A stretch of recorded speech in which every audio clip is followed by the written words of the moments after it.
आज अपन MS Excel की class के अंदर काउंटिंग फॉर्मूले का यूज़ करके और प्रेजेंट एब्सेंट कैलकुलेशन करना सीखेंगे कि एक एम्प्लॉय शीट कैसे बनाते हैं, उस एम्प्लॉय शीट की प्रेजेंट और एब्सेंट कैसे काउंट करोगे, या फिर एक स्टूडेंट है उस स्टूडेंट्स की प्रेजेंट एब्सेंट आप कैसे काउंट करोगे। तो ये सब अपन कैलकुलेट करवाने के लिए काउंटिंग फॉर्मूले का यूज़ करते हैं।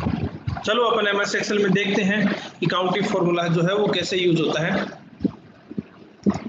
सबसे पहले मैंने एक शीट ली और इस शीट के अंदर जैसे सबसे पहले मैंने सीरियल नंबर डाल दिया। सीरियल नंबर आपका जैसे 1 से लेकर आपके जितने नंबर ऑफ स्टूडेंट्स हैं स्टूडेंट्स के नाम लिख दिए अपन ने, जैसे 10 स्टूडेंट का नाम लिख दिया यहाँ पे।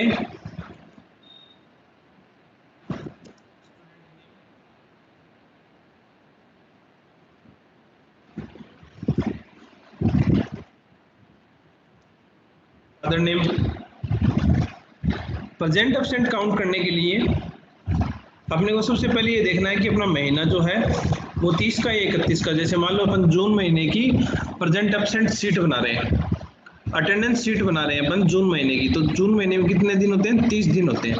तो अपन क्या करेंगे, 1 से लेकर 30 तक लिखेंगे। कैसे लिखोगे आप?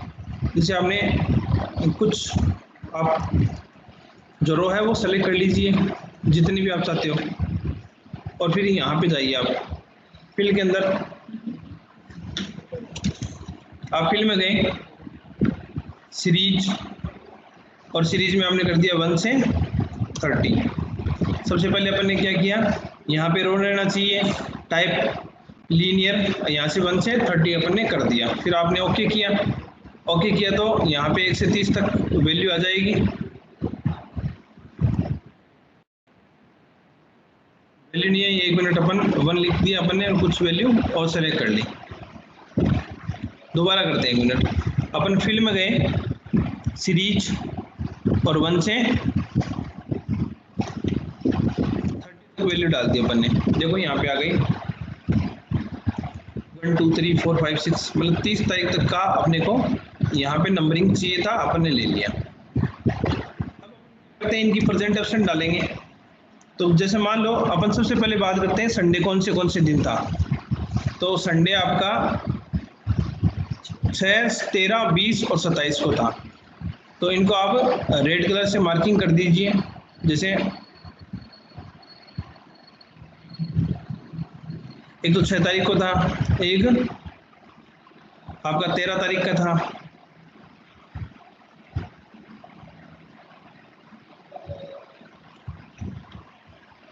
फिर 20 आपने इस टाइप से 20 को डाल दिया। फिर कहाँ था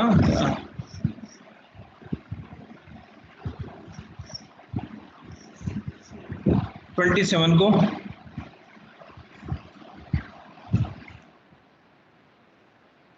अपने कलर डाल दिया। कलर अपने इसलिए डाल दिया ताकि अपने को इसमें कोई वैल्यू नहीं डालनी है, ना तो प्रेजेंट डालना है ना एब्सेंट डालना है।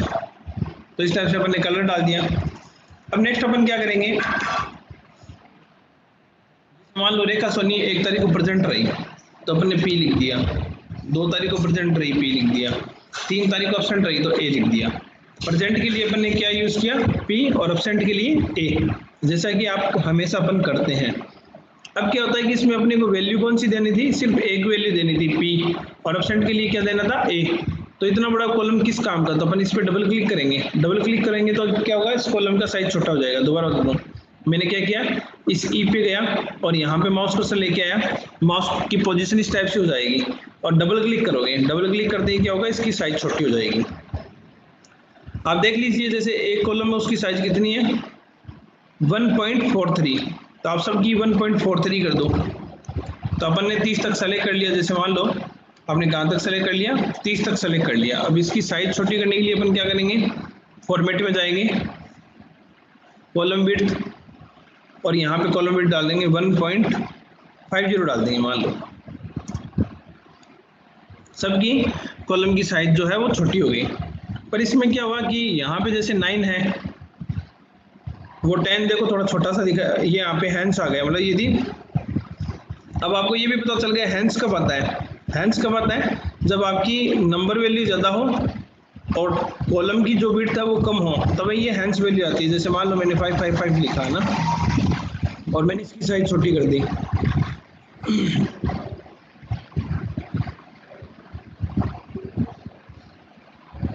जैसे आप कोई डेट लिखते हो, जैसे मैंने कोई डेट लिखी, जैसे मान लो नाउ, यहाँ पे ये हैंस हैंस आ रहा है ना, तो हैंस का मतलब ये होता है आपका कंटेंट्स जो होता है वो तो ज्यादा हो और कॉलम की विड्थ कम हो, तब ये आपको हैंस हैंस दिखाई देता है। आप डबल क्लिक करोगे तो ये सही हो जाएगा, जैसे ये सही हो गया। तो वैसे ही यहाँ पे देखो आपकी नंबर वैल्यू में ये हैंस आ रहा है सभी जगह, तो आप इनको सही करने के लिए आप क्या करोगे, कॉलम की साइज थोड़ी सी आप बढ़ा दो। कैसे बढ़ाओगे, फॉर्मेट में जाओगे, कॉलम विड्थ अपने 1.57 किया था, अपन इसको 1 कर दें, थोड़ी सी बढ़ जाएगी। फिर अपन क्या करेंगे, अपने जो कंटेंट्स है उसको लेफ्ट साइड में कर देंगे। किस साइड में करेंगे, लेफ्ट साइड में। अपन लेफ्ट साइड में कर दिया, फिर भी नहीं हुआ, अपन क्या करेंगे, कॉलम विड्थ में जाएंगे और कॉलम विड्थ 2 ही कर देना। 2 करने पर आपका ये जो कॉलम विड्थ है, आपको नंबर वैल्यू जो है वो सब सही दिखाई देगी। जैसे यहाँ पे 1 से लेकर 30 तक आपको प्रॉपर दिखाई दे रहा है, कोई दिक्कत नहीं है। अब क्या होगा, ये अपन ने जैसे प्रेजेंट डाल दिया, के लिए अपन ने एब्सेंट डाल दिया,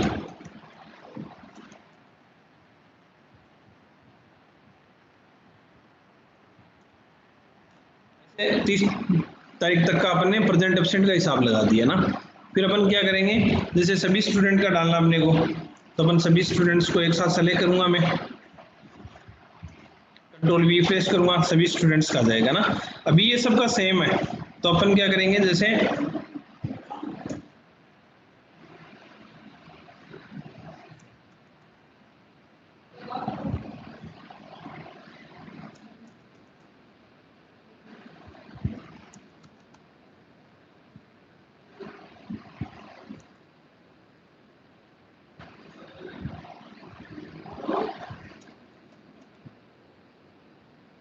जैसे ये स्नेहा सोनी है, इसको मैं प्रेजेंट दिखा देता हूँ, total day.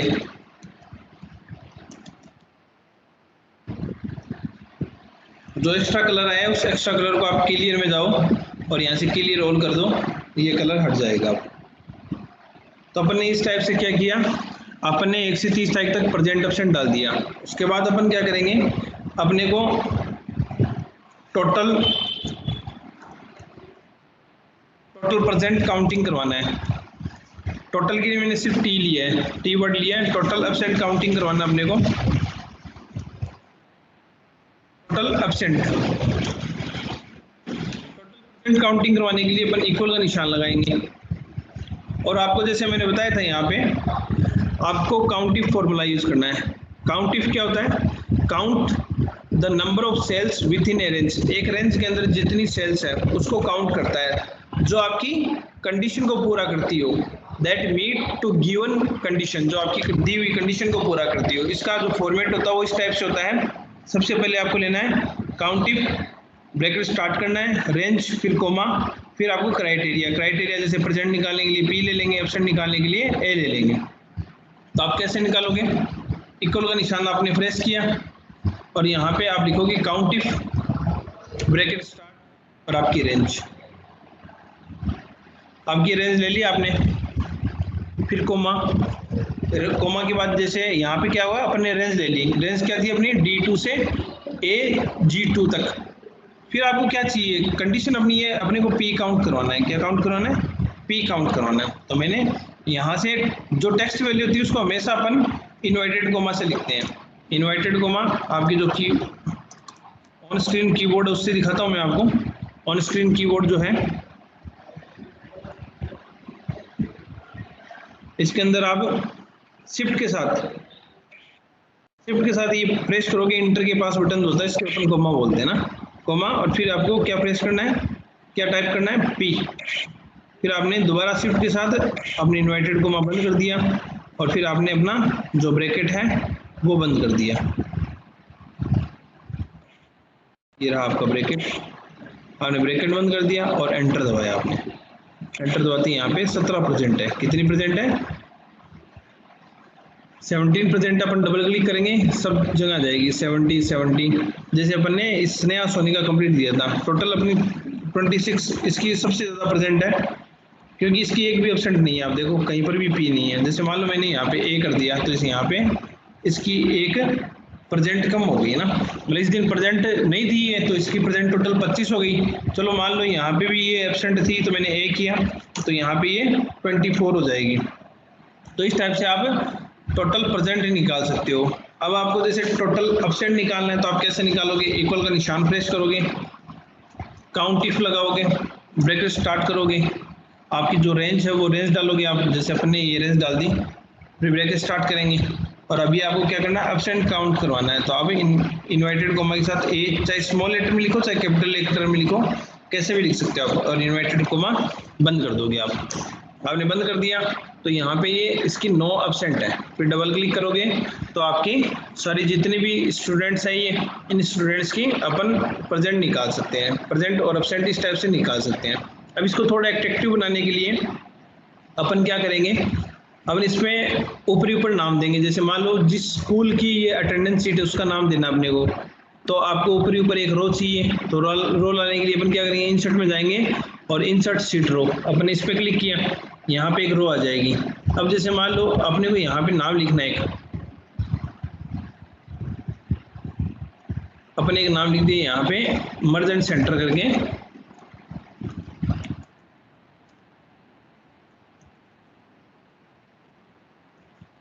Computer education Ramgarh. तो ये अपना नेम हो गया। अब जैसे अपने को यहाँ पे देना है क्लास नेम, तो अपन यहाँ पे वापस मर्ज एंड सेंटर में जाएंगे, अपन ने दे दिया क्लास किस चीज़ की है, अपन ने दे दिया जैसे RSCIT की है। अपन ने यहाँ पे दे दिया जैसे best time, merge and centre में गए अपन बेस्ट टाइम, अपन ने दे दिया जैसे 10 to 11। तो इस टाइप से अपन ने एक अटेंडेंस शीट अपनी बना ली। अब क्या होगा, इस अटेंडेंस शीट को बनाने के बाद अपने को इसका प्रिंट निकालना है। तो प्रिंट निकालने के लिए आप सबको पता है अपन क्या प्रेस करते हैं, कंट्रोल P प्रेस करते हैं। अब आप प्रिंट निकाल रहे हो तो इसमें एक दिक्कत आ रही है, अपने को यहाँ पे जो प्रिंट है उस प्रिंट के अंदर अपने को 18 तक का प्रेजेंट एब्सेंट जो रिकॉर्ड है वो दिखा रहा है, 13 तक का नहीं दिखा रहा है। मतलब कंप्लीट आपकी जो सीट है उसका कंप्लीट का प्रिंट आउट नहीं निकल रहा। तो अपने को कंप्लीट का प्रिंट आउट निकालने के लिए अपन क्या करेंगे, इसका प्रिंट एरिया सेट करेंगे। प्रिंट एरिया सेट करने के लिए आप जितना मटेरियल आपने लिखा है, जितनी दूरी का आपको प्रिंट निकालना है उतनी दूरी को आप सेलेक्ट कीजिए, पेज लेआउट में जाइए, print area set print area, यहाँ से आपने प्रिंट एरिया सेट कर दिया। जब आप प्रिंट एरिया सेट कर दोगे तो आपका रेक्टेंगल आएगा, देखो एक लाइन सी दिखाई देगी आपको। आई होप आपको दिखाई दे रही होगी ये लाइन, जैसे ये लाइन दिखाई दे रही है ना, मतलब इतनी दूरी का प्रिंट निकलेगा। पर इसके बीच में आपको एक लाइन यहाँ पे भी दिखाई दे रही है, ये देखो यहाँ पे बीच में, तो ये दिखा रहा है कि इतना ही प्रिंट निकलेगा। बाकी का प्रिंट निकालने के लिए अपन क्या करें, जैसे मान लो मैंने कंट्रोल P किया, प्रिंट एरिया तो सेट कर दिया पर निकल रहा है 18 तक की, 18 तक की डेट का निकल रहा है। तो अपन क्या करेंगे, सबसे पहले सेलेक्ट करेंगे आपका जो पेज लेआउट में आपको पेज ओरिएंटेशन बताया था, इसको लैंडस्केप कर लेंगे, पोर्ट्रेट से क्या कर लेंगे, लैंडस्केप कर लेंगे। आपको बताया हुआ है MS वर्ड में पोर्ट्रेट और लैंडस्केप क्या होता है। चलो मैंने लैंडस्केप कर दिया। लैंडस्केप करते ही आपकी जो ये लाइन्स है वो 30 के पास आ गई, मतलब यहाँ 30 तक प्रिंट निकाल देगा ये कंप्यूटर आपका। बाकी का कैसे निकालोगे, बाकी का आप जैसे इस जो स्टूडेंट नेम है उसको आप थोड़ा छोटा कीजिए, कॉलम को जैसे ये सीरियल नंबर वाला कॉलम छोटा कर दिया, और इसका अलाइनमेंट जो है वो मैंने लेफ्ट ले लिया, जैसे ये थोड़ा और छोटा हो जाएगा लेफ्ट लेने से। अभी देखो ये यहाँ तक आ गया, आप कंट्रोल P प्रेस करो, देखो यहाँ तक आ गया टोटल प्रेजेंट तक। अब टोटल एब्सेंट नहीं निकल रहा आपका, तो टोटल एब्सेंट निकालने के लिए आप क्या करोगे, आप इसका नाम छोटा कर दो, आप इसका नाम कर दो टोटल प्रेजेंट हो गया। अपने को समझ में आ रहा है कि ये चीज, और अपने को ऑप्शन निकालना है तो अपने इसका TA नाम कर दिया, फिर ये जो आपने वैल्यू डाली है उसका अलाइनमेंट आप लेफ्ट कर दीजिए, जैसे मैंने यहाँ पे लेफ्ट कर दिया। फिर आप इसकी कॉलम की साइज़ है उसको छोटा कर दीजिए आप। चलो अपन ने छोटा कर दिया इस कॉलम की साइज़ को। अब ऊपर दिक्कत ये आ रही है कि अपने जो टाइम लिखा था ना वो पूरा नहीं दिखाई दे रहा है, तो आप इसको सेलेक्ट करके मर्ज एंड सेंटर कर दीजिए। आप देखो थोड़ा सा बड़ा कर दीजिए, या इसके कंटेंट्स को थोड़ा छोटा कर दीजिए। आप देखो मैंने यहाँ से इसका कंटेंट्स था वो छोटा कर दिया। अब देखो आप कंट्रोल P प्रेस करोगे तो आपका सभी स्टूडेंट्स का प्रेजेंट एब्सेंट आ रहा है। ये देखो यहाँ पे आ रहा है विनायक कंप्यूटर एजुकेशन 1 से 30 तक की आपकी प्रेजेंट एब्सेंट का रिकॉर्ड, टोटल प्रेजेंट कितनी है, टोटल एब्सेंट कितनी है, ये सब दिखाई दे रहा है। अब अपने को बात ये समझ में दिक्कत आ रही है कि अपन जो प्रिंट निकाल रहे हैं तो यहाँ पर आपके जो कॉलम्स जो आपकी गाइडलाइन है वो नहीं आ रही है। तो गाइडलाइन लाने के लिए अपन क्या करेंगे, इसमें बॉर्डर लगाएंगे। बॉर्डर लगाने के लिए अपन क्या करेंगे, कंट्रोल A से पूरी सीट को अपन सेलेक्ट कर लेंगे, जैसे कि अपन ने कर लिया ये। फिर अपन क्या करेंगे, होम रिबन में जाएंगे, यहाँ से पेज बॉर्डर और यहाँ से ऑल बॉर्डर अपन ने क्लिक किया। फिर कंट्रोल P प्रेस करेंगे तो देखो यहाँ पे आपकी एक प्रेजेंट एब्सेंट की सीट तैयार हो गई है। अब प्रेजेंट एब्सेंट की सीट थोड़ी छोटी दिखाई दे रही है अपने को, मतलब पेज A4 साइज का अपना पूरा लगना है, तो इसको थोड़ा सा अपन रो की साइज को बढ़ाएंगे। यहाँ पे ये 30 रो की साइज, जैसे मान लो अपन इसको 40 कर दिया। कितनी कर दिया, 40। तो आपको जैसे रो की साइज बढ़ानी है तो आप कैसे बढ़ाओगे, जितने एरिया की रो की साइज बढ़ानी है आप उस पर क्लिक करो, फॉर्मेट मेन्यू में जाओ और यहाँ से रो हाइट आपने कर दी 40। देखो सबकी 40 हो गई है ना। और इसके कंटेंट्स को आप बीच में ले आओ, देखो यहाँ पे कंट्रोल P प्रेस करो, देखो ये थोड़ी और सुंदर दिखाई देगी, आपकी बड़ी हो गई है ना। आपका इसमें पूरा मटेरियल आ रहा है, जैसे यहाँ पे लिखा हो रहा है class RSCIT Vinayak computer education Ramgarh, base time भी पूरा लिखा हुआ है, ठीक है। इसमें माह नहीं लिखा हुआ है, जैसे कौन से मंथ की है अटेंडेंस शीट है, तो अपन ने यहाँ पे माह भी लिख सकते हैं। जैसे मान लो आपको यहाँ लिखना है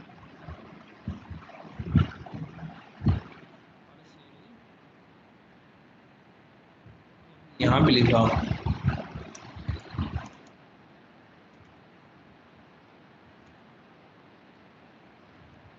मंथ अटेंडेंस, देखो यहाँ पे आ गया Vinayak computer education Ramgarh June month attendance. तो इस टाइप से अपन अपनी एक अटेंडेंस शीट बना सकते हैं।